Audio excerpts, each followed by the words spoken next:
We're moving on quite nicely in this series, and we've come to the point where we need to start talking about editing. Now, so far, we've done examples where we've created geometry, we've started with sketches, we made features, we made surfaces, and we ultimately ended up with a part. But more times than not, your parts aren't going to be perfect the first time through. Now, unless you've done this several times, you're not going to get it right. You're going to have to go back, make edits. Maybe you're changing the shape of your design, maybe you're adding new features, whatever the case might be. So it's very important that you understand how to get back and change things. So in this video, we're going to talk about editing sketches, and there are several different ways, especially in SOLIDWORKS 2016 with the addition of breadcrumbs. You have several ways that you can get back to the sketches. The first way we're going to talk about is going directly to the feature tree. Now in this case, we have drafted wheel 3 SOLIDWORKS part open. This was from the previous chapter talking about molded parts. Go to Boss Extrude 1. We're going to hit the little arrow to the left of it and expand it. And you'll notice that we have Sketch 1 in here. If we left click on Sketch 1, we have some options in this quick context menu. The first one is Edit Sketch. That allows us to go directly back to the sketch and make changes. If we zoom out a little bit and we left click on the sketch again, you'll notice that we have the dimension on the screen. Now this is the diameter of the original sketch. If we double click on that, it brings up a modify dialog. Now this lets us modify any dimensions that we've placed inside of the sketch.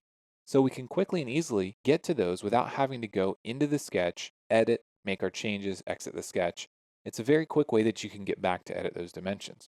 There are several other ways that we can get to that information though. If we left click on Boss Extrude 1, you'll notice not only do the dimensions in blue pop up, now these are the dimensions that define the feature, the distance, the draft angle, but also the sketch that belongs to it, or really that was used to create its geometry, it's in there as well. So by selecting not only just the sketch, but also selecting the feature, we get access to the sketch dimensions. And this is the same for anything.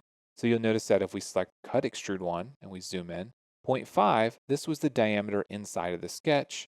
0.25 and 1 degree, these were the dimensions inside of the feature itself. So quick way to access that information. There are other ways that we can get to this as well. If you select a feature on the screen, for instance, this face, you'll notice that this face was created by the original extrude. So on the screen, we see the 1-inch diameter, which belongs to that sketch 1, as well as the dimensions that belong to the feature. You'll also notice that new for SOLIDWORKS 2016, in the top left area of our modeling window, we have what's called the breadcrumb that's been added. So you'll notice that it shows you that we have drafted wheel 3, which is the part. It shows that we have a solid body. It shows that we have a feature, Boss Extrude 1, and that we've selected face 1 that belongs to Boss Extrude 1. And as we look at this diagram, it looks like it's below. It's showing sketch 1. So simply by selecting the face on the screen, we get all this information that we can quickly and easily manipulate.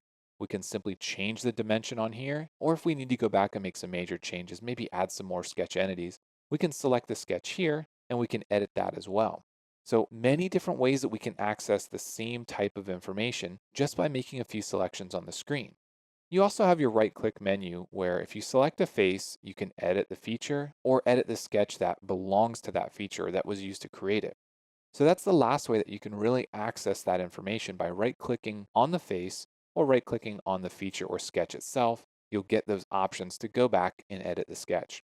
They're all really different ways to get to the same end result, and it really depends on the geometry you're dealing with and what you want the end goal to be. If you're simply changing a dimension inside of a sketch, just selecting the sketch, the feature, or the face that belongs to that entity can be a quick way to access that information.